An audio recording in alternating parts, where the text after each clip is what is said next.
오늘 저에게 주신 하나님의 말씀은 구약성경 출애굽기 14장 13절부터 14절까지 말씀입니다. 다 찾으셨으면 저희 함께 봉독하겠습니다. 모세가 백성에게 이르되 너희는 두려워하지 말고 가만히 서서 여호와께서 오늘 너희를 위하여 행하시는 후원을 보라. 너희가 오늘 본 애굽 사람을 영원히 다시 보지 아니하리라. 여호와께서 너희를 위하여 싸우시리니 너희는 가만히 있을지니라. 아멘. 기도하겠습니다. 하나님 아버지, 지난 밤도 하나님의 은혜의 손길 가운데 저희를 보호하시고 오늘도 하나님의 말씀으로 이 하루를 시작할 수 있는 은혜 주신 것 감사드립니다. 우리의 눈에는 보이지 않고 우리의 귀에는 들리지 않아도 우리 안에 계신 성령께서 믿음으로 바라보게 하실 그 나라를 언제나 소망하며 살아가게 하여 주옵시고, 또한 그 믿음의 눈으로 이 땅에서 우리의 영적 대적을 말씀으로 이기며 살아갈 수 있는 저희들 되도록 인도하여 주옵소서. 간절히 바라옵고 예수님의 이름으로 기도하옵나이다. 아멘. 오늘은 가만히 서서 여호와의 구원을 보라 라는 제목으로 하나님 말씀 증거합니다. 저희들이 살펴본 대로 이제 13장에서 이스라엘 백성은 하나님의 인도하심을 실질적으로 목도하면서 하나님이 인도하시는 땅을 향해 나아갑니다. 그것은 바로 낮에는 구름 기둥이요 밤에는 불 기둥으로 그들을 붙드셨습니다.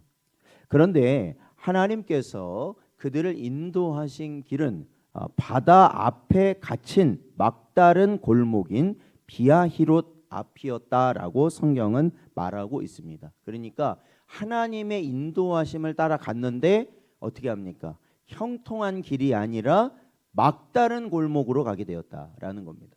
그러니까 더 이상 이제는 홍해 바다가 앞에 있어서 인력으로는 더 이상 전진할 수 없는 그러한 상황으로 하나님은 백성들을 인도하셨던 것이죠.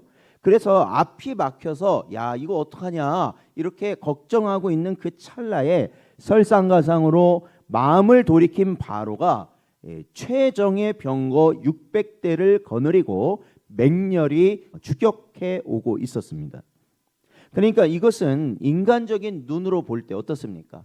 앞길도 막혔고 뒤도 막혔습니다. 이거는 어느 곳으로도 피할 수 없는 아주 위기 중에 위기의 상황이라고 할 수 있죠. 어떻게 보면은 하나님이 이들을 인도하셨다라는 분명한 증거가 있기 때문에 사실 이것은 하나님의 실패처럼 보인다라는 것입니다. 하나님의 실패. 하나님이 인도하셨는데 앞길도 막히고 퇴로도 막히고 모든 게 막혀버린 그러한 상황이 되었다라는 것이죠. 그런데 성경을 보면은 하나님께서는 어디로 가야 할지 몰라서 이스라엘 백성을 홍해바다로 이끄신 것이 아니라 분명히 의도적으로 그들을 이끄셨다라는 것입니다. 그래서 우리 장로교인들은 이러한 꽉 막히는 상황 가운데 우리가 처해 있을 때에도 사실을 무엇을 우리가 확신하냐면 하나님의 지혜로운 작정을 우리는 믿습니다. 이 꽉 막힌 상황 가운데 우리가 처해 있어도 이것이 다 뭐라는 거예요? 하나님의 계획이고 이것이 우리의 지혜가 아니라 누구의 지혜에서 나온 거냐? 하나님의 지혜에서 나온 상황이다라고 우리는 믿고 인정한다는 것입니다. 하나님은 자기 백성을 위기로 몰아넣으심으로 인간의 모든 수단을 끊어버리신 그 자리에서 오직 누구의 영광만을 나타내게 하시냐면 오직 하나님의 영광만을 찬란하게 드러내고자 하신 그러한 역사적인 놀라운 사건인 줄로 믿습니다. 우리가요 아무리 하나님의 영광을 위해 산다고 우리 말을 하죠. 그렇죠? 저희가 항상 하나님의 영광을 위해서 산다고 그러는데 하나님은요 우리가 진짜로 하나님의 영광을 살게 하시기 위해서 어떻게 하느냐? 하나님 아니면 살 수 없는 그 순간으로 우리를 만들어 버리신다라는 거예요. 아예. 예. 아예 만들어 버리신다는 거예요. 그래서 오로지 하나님께 영광을 올려드리도록 하나님은 역사하신다. 그것이 이제 오늘 본문 말씀의 내용입니다. 여러분 10절에서 14절 보면요, 애굽 군대를 본 백성들은 어떠하였는가? 심히 두려워하였다라는 겁니다. 근데 이게 두려움이라는 게 마음에 찾아오면은 항상 그런 것 같아요. 두려움이 찾아오면 그 다음에 뭐가 나오느냐? 원망과 불평이 나오기 시작합니다. 두려움이 내 안에 깃들면요. 그러니까 11절에 보면은 이 이스라엘 백성들은 모세를 향해서 원망하는 거예요. 우리 외국 땅에 그대로 살게 놔두지 거기서 산다고 하지 않았느냐? 왜 우리를 이렇게 여기까지 끌고 나와서 이 광야에서 죽게 만드느냐라는 것이죠. 그러니까 모세를 향해서 원망하고 있죠. 근데 사실 모세를 향해서 원망한다는 건 누굴 향해서 원망한다는 거예요? 하나님을 향해서 원망하는 것이죠. 이스라엘 백성들이요. 그러니까 지금 그들의 마음은 두렵고 떨리다라는 거예요.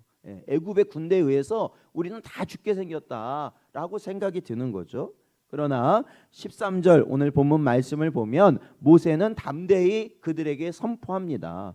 너희는 가만히 서서 누구의 구원을 보라고요? 여호와의 구원을 보라. 믿으십니까? 예, 맞아요. 우리가 무엇을 할 게 아니라 바로 이 위기의 순간은 누구의 구원을 바라볼 수 있는 순간이라는 거예요. 하나님의 구원의 역사를 바라볼 수 있는 순간이다라는 것이죠. 위기는 우리의 본 모습을 드러낸다. 그러니까 평시에는요, 그냥 평안할 때는요, 다 믿음 생활 잘하는 것처럼 보여요. 믿음 좋은 것처럼 말합니다. 모든 것을 주를 위해 할 수 있는 것처럼 말해요. 그런데 조금이라도 위기가 찾아오면 어떻게 되느냐? 사람이 그때 본색이 드러나는 거예요. 그때 본색이 드러나는 거예요. 그러니까 위기를 함께 겪어봐야 돼요. 그러니까 교회도요, 교회 안에서 평안할 때는 있지 않습니까? 그러면 잘 모릅니다. 누가 믿음으로 사는지, 누가 하나님만 바라보고 사는지 잘 몰라요. 그냥 평안하니까. 그런데 교회에 위기가 한 번씩 다가오면요, 누가 하나님만을 붙드는가, 그게 분명하게 보여진다라는 것이죠. 여러분, 이러한 위기가 찾아왔을 때 마음에 불신을 갖고 있는 사람들은요, 평소에 불신을 갖고 있는 사람은 환경을 보고 원망하기 시작하는 거예요. 불평하기 시작하는 겁니다. 그러나 믿음을 갖고 있는 사람들은 어떠하는가?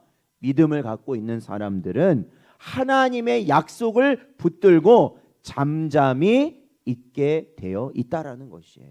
그렇죠? 잠잠히 있게 된다라는 겁니다. 그러니까 위기가 오면 올수록 불신앙을 가지고 있는 사람은 자꾸 소리를 지르고 떠들어대기 시작하고 원망하고 불평하기 시작하고, 믿음이 있는 사람은 위기가 오면 올수록, 힘들면 힘들수록 어떻게 한다는 거예요? 잠잠히 하나님의 말씀을 붙들게 되어 있다라는 것입니다. 시편 46편 10절 말씀을 보면 이르시기를 너희는 가만히 있어 내가 하나님 됨을 알지어다. 내가 문 나라 중에서 높임을 받으리라. 내가 세계 중에서 높임을 받으리라 하시도다 말씀하고 있습니다. 사랑하는 성도 여러분, 우리는 살다 보면요, 하나님께서 어느 순간으로 몰아내시냐면 아무것도 할 수 없는 순간으로 우리를 몰아넣으신다는 거예요. 그러니까 소위 요즘 말하면 멘붕이야, 멘붕. 아무것도 할 수 없는, 두렵고 떨리기만 하고 무엇을 할 수 없는 그러한 순간으로 우리를 내모신다는 겁니다. 그러나 그때 오늘 이 출애굽기의 말씀은, 오늘 이 14장의 말씀은 무엇을 우리에게 말씀하고 있습니까? 가만히 서서 하나님의 일하심을 바라볼 수 있는 절호의 기회가 바로 그 순간이라는 거예요. 사랑하는 성도 여러분, 하나님께서 우리를 위기로 몰아넣으실 때 우리는 하나님의 크고 놀라우신 능력의 손길을 바라보게 될 줄로 믿습니다. 바로 그러한 믿음으로 우리는 살아가는 것이죠. 오늘 14장 15절에서 25절 내용을 보면 이제 홍해를 가르시는 하나님의 놀라운 역사가 나타납니다. 밤새도록 강력한 동풍을 불게 하셔서 이 바다를요 마른 땅을 만드시고 이 물을 벽처럼 쌓으셨다라고 성경은 기록하고 있어요. 뭐 사실은 그렇죠. 야, 이게 다 놀라운 사건이거든요. 여러분, 물이 쏟아지는 게 정상이잖아요. 물이 쏟아져야 되는데 이 물이 벽처럼 좌우에 쌓아졌다라는 겁니다. 예, 벽처럼요. 그러니까 물이 쏟아지지 않았다라는 거예요. 그러니까 마치 오늘날도 보면은 큰 수족관 있잖아요. 거기 가면 이렇게 터널로 된 수족관이 있어요. 그러니까 물이 이렇게 공중에 이게 위에도 있고 옆에도 있잖아요. 근데 그게 유리로 이렇게 막혀져 있는 거죠. 근데 이제 안 쏟아지는 거잖아요. 그러니까 마치 그런 거 아닐까요? 상상해 보면, 그러니까 벽이 그러니까 물로 된 벽이니까, 그러니까 물 이거 보면 뭐 생선들이 보일 거 아니에요. 물고기가 보이고, 그런데도 이쪽으로는 안 쏟아져요. 그리고 또 놀라운 것은 여러분, 이게 우리가 바닷가에 가 보면 바닷물이 빠지면 그 바닥이 어떻습니까? 뻘이에요. 완전히 이게 막 빠져서 못 갑니다. 사실은 못 가죠. 그런데 그 바닥이 어떻게 됐다고요? 마른 땅이 되었다고 표현하고 있어요. 네, 마른 땅. 그냥 땅이 아니라 그냥 물만 빗긴 게 아니라 이 바닥에 있는 수분까지도 완전히 제거된 상태. 사실 뻘이 되어 있으면 갈 수가 없죠. 못 갑니다. 그 길로는. 그러니까 하나님이 완전히 말려서 사실은 그 길을 이스라엘이 걷도록 하셨다라는 것입니다. 그래서 여기 내용을 보면 이스라엘이 먼저 그 길을 건너가게 하시고, 그러니까 그 건너가는 걸 보면요, 건너가는 걸 보고 참 이 바로의 군대는 겁도 없는 것 같아요. 그렇죠? 그 뒤를 어떻게 했다? 따라 들어갔다고 그래. 이 제정신이 아니죠, 사실은. 어떻게 아니 그 우선은 멈춰야 되는 거 아닌가? 저는 그렇게 생각했는데 그거 어떻게 할 수가 없어요. 네, 자기 이스라엘 그 사람의 생각에 매몰되면요, 그냥 들어가는 거예요. 거기가 어디든지 그냥 들어가게 돼 있어요. 자기 생각만 가지고. 그래서 결국에는 그 바다 한가운데 들어간 애굽의 군대가 어떻게 됩니까? 결국 몰살 당하게 된 것이죠. 사랑하는 성도 여러분, 홍해 사건은 이 성경에서 가장 강력하게 우리에게 증거하는 구원의 예표입니다. 그러니까 금요기도회 때인가요? 제가 말씀드렸죠. 이 성경에 나오는, 특히 구약에 나오는 여러 가지 사건들 중에서 가장 많이 언급되는 것 중에 하나가 뭐냐면 출애굽 당시에 하나님이 일으키셨던 능력과 역사예요. 그러니까 10가지 재앙이라든지, 그리고 오늘 살펴본 이 홍해 바다를 가르시는 그러한 구원의 사건을 항상 뭐 하라고 이 구약에서는 말하냐면 기억해라. 하나님이 너희를 어떻게 구원하셨는지를 기억해라. 이렇게 말씀하시죠. 그리고 유월절과 같은 그러한 절기들 어떻습니까? 그러한 절기들도 역시 바로 출애굽 사건을 기억하는 절기로 하나님이 백성에게 주신 것이죠. 왜냐하면 이러한 구원의 역사로 하나님은 지금 살아가는, 오늘날 살아가는 우리 역시도 하나님은 구원하시기로 작정하셨기 때문에 그렇습니다. 특별히 당시에 이 이스라엘 백성이 바다를 통과한다라는 것은 신약에서는 무엇으로 보고 있냐면 그것은 옛자의 죽음과 새 생명으로의 부활을 상징하는 세례와 같다라고 사도 바울은 설명하고 있습니다. 고린도전서 10장 1절 2절 말씀을 보면 형제들아 나는 너희가 알지 못하기를 원하지 아니하노니 우리 조상들이 다 구름 아래 있고 바다 가운데로 지나며 모세에게 속하여 다 구름과 바다에서 세례를 받고라고 말하고 있습니다. 세례를 받았다. 사랑하는 성도 여러분, 하나님은 자연 만물을 총동원하여서 당신의 백성을 위해 길 없는 곳에 길을 만드신 줄로 믿습니다. 그러니까 여러분, 길이 안 보일 때는 우리가 여기서 절망하거나 주저앉거나 원망하거나 불평할 것이 아니라 길이 안 보이는 그 가운데 길을 만드실 하나님을 바라볼 수 있는 여러분 되시길 축원드립니다. 그게 우리의 믿음으로 가는 길이거든요. 자, 26절에서 31절 보니까요, 새벽녘에 바닷물이 어떻게 됐느냐, 다시 돌아왔습니다. 이제 계속 바닷물이 그렇게 된 게 아니라 돌아왔어요. 근데 그 바닷물이 다시 뭉쳐질 때 사실 그 사이를 누가 지나가고 있었어요? 애굽의 군대가 지나가고 있었죠.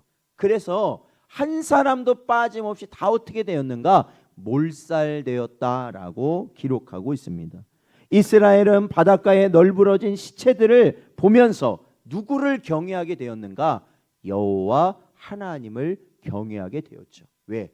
지금 뒤에서 쫓아와서 자신들을 죽이려 하였던 대적들이 자신들은 아무것도 한 게 없는데 결국 어떻게 되었어요? 전부 멸하여 졌기 때문에 그렇습니다. 하나님은 바로와 그의 군대를 심판하심으로 온 천하에 내가 여호와인 줄 알게 하리라는 목적을 성취하셨습니다. 사랑하는 성도 여러분, 그렇기 때문에 여러분, 하나님을 향하여 대적하는 행위, 그러니까 하나님을 향하여 대적하는 행위는 이 출애굽기를 보면 하나님의 백성을 대적하는 것이거든요. 반드시 멸하신다라는 것입니다. 반드시 멸망시키신다라는 겁니다. 하나님께서도 우리에게 말씀하셨죠. 근데 그 말씀을 지키는 자들이 있고 지키지 않는 자들이 있을 거 아닙니까? 그러면 하나님의 공의는 지키지 않는 자들, 하나님을 대적하는 자들을 반드시 멸하신다라는 것입니다. 그러니까 우리는 절대로 어느 편에 서면 안 돼요? 하나님을 대적하는 편에 서면 안 됩니다. 원망과 불평과 교회를 분열시키거나 또한 여러 가지 세상의 것들에 우리가 짝을 하여서 하나님을 대적하는 어리석은 길을 절대 가면 안 된다라는 것이죠. 사랑하는 성도 여러분, 그러므로 이 고난이라는 것이 성도에게 찾아왔을 때 우리는 그 고난을 향하여서 오히려 고난이 없는 삶을 살기를 원하지만 사실은 하나님이 그 고난을 통해 우리 성도의 믿음을 더욱 견고하게 하시는 도구로 고난을 사용하신다라는 것입니다. 사랑하는 성도 여러분, 인생의 홍해 앞에서 우리가 혹여 떨고 있는 그러한 상황이라면, 아니면 뒤에서는 과거의 상처와 죄악의 군대가 쫓아오고 앞에는 거대한 문제의 바다가 가로막고 있는 그러한 상황에 우리가 있다면 오늘 주님은 우리에게 말씀하십니다. 너희는 가만히 있을지어다. 사랑하는 성도 여러분, 이 땅의 싸움은 결코 혈과 육의 싸움이 아니라고 성경은 말하고 있습니다. 즉 우리가 싸우는 것이 아니다. 우리가 해결하는 것이 아니라 모든 전쟁은 하나님께 속하여 있는 줄로 믿습니다. 이 땅의 눈으로 보여지는 모든 전쟁뿐만 아니라 오늘날 우리가 매일매일 경험하게 되는 마귀와의 영적 전쟁까지도 사실은 하나님께 속한 것이다. 하나님은 밤새도록 동풍을 준비하고 계셨습니다. 우리가 잠든 그 시간에도, 우리가 절망하던 그 순간에도 하나님은 바다 밑으로 길을 내고 계셨다라는 것입니다. 오늘 하루 우리의 힘을 빼셔야 됩니다. 우리가 오늘 이 하루도 하나님의 은혜 가운데 사는 건 우리의 힘을 빼는 겁니다. 우리의 힘을 자꾸 주면, 그러니까 우리가 하려고 하는 걸 자꾸 하려고 하면, 우리의 생각을 자꾸 주장하려면 할수록 우리는 원망과 불평이 쌓여져 갈 겁니다. 근데 우리의 힘을 빼게 되면, 나 자신을 낮추게 되면 바로 나를 위해 싸우시는 하나님의 전능하신 손길을 느끼게 되는 놀라운 은혜를 체험하게 될 줄로 믿습니다. 오늘도 우리에게 주신 이 말씀을 마음에 잘 새기시고 오늘도 주의 손을 의지하여 승리하는 복된 여러분 되시기를 주의 이름으로 축원드립니다.